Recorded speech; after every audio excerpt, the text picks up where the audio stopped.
While traveling far from Asgard in his chariot drawn by two he-goats, Thor and Loki sought shelter for the night at the home of a farmer and his family. To repay their hospitality, Thor offered his goats for dinner, knowing he could revive them afterward. After the meal, he instructed the farmer's children, Thialfi and Röska, to place the bones on the goats' hides once they had finished eating. However, Thialfi, eager to enjoy the marrow, broke open one of the goat's leg bones before placing it on the hide. The next morning, Thor consecrated the hides and bones with his hammer, bringing the goats back to life. One goat, though, was now lame. Realizing what had happened, Thor became furious and would have punished the family if not for their offer of Thialfi and Röska as his servants. Thor accepted their offer, and they continued their journey, leaving the injured goats behind. Their goal was to reach Jotunheim, the land of the giants. After crossing an ocean and traversing a thick forest, they arrived at a massive hall just as night fell. Finding no one inside, they decided to spend the night there. They were soon jolted awake by what felt like an earthquake. Rushing outside, they discovered a giant sleeping nearby, his snores causing the ground to tremble. Thor, who loathed giants, readied his hammer, but the giant Skrymir awoke and seemed amused at their presence. He introduced himself, already knowing who they were. Skrymir picked up his glove, which Thor and his companions had mistaken for a haul, and offered to accompany them. Thor agreed, and they continued their journey through forests and hills. That night, they took shelter under an ancient oak.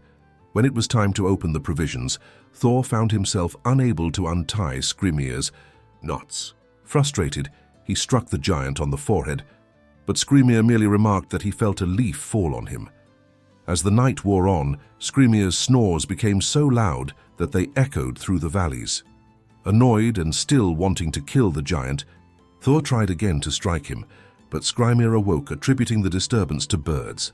Just before dawn, Thor attempted one last time to kill him, only to have the giant ask if dirt had fallen on him from the branches above.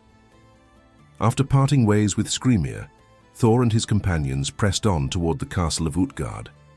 By midday, they reached their destination but found the gate locked. They slipped through the bars and entered a hall filled with giant men who were eating and drinking. The king of the castle, Utgarda-Loki, recognized them immediately and mocked their small size. In an attempt to save face, Loki boasted that he could eat faster than anyone there. Utgarda-Loki challenged him to a contest against Logi, the embodiment of fire. They both sat at either end of a trough filled with meat.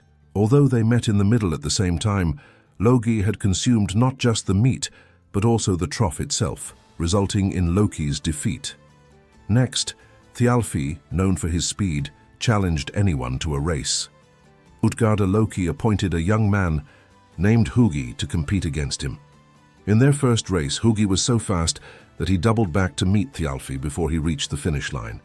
In the second race, Hugi was far ahead, and in the third, Thialfi didn't even make it halfway. Thor then declared he would engage in a drinking contest. Utgarda-Loki presented him with a large horn, explaining that only the greatest drinkers could finish it in one gulp.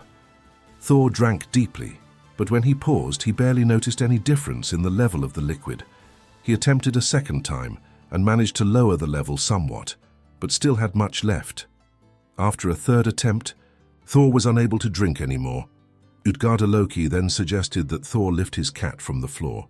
However, even with all his strength, Thor could only lift one of the cat's paws, which turned out to be the Midgard serpent encircling the earth. In a fit of rage, Thor demanded to wrestle anyone in the castle, and Utgarda-Loki sent in an old woman named Ellie, who represented old age. Despite his might, Thor lost this match as well. Afterward, Utgarda-Loki decided that no more contests would take place that night, and the group spent the evening in the castle. The next morning, as they prepared to leave, Utgarda-Loki revealed the truths behind their challenges.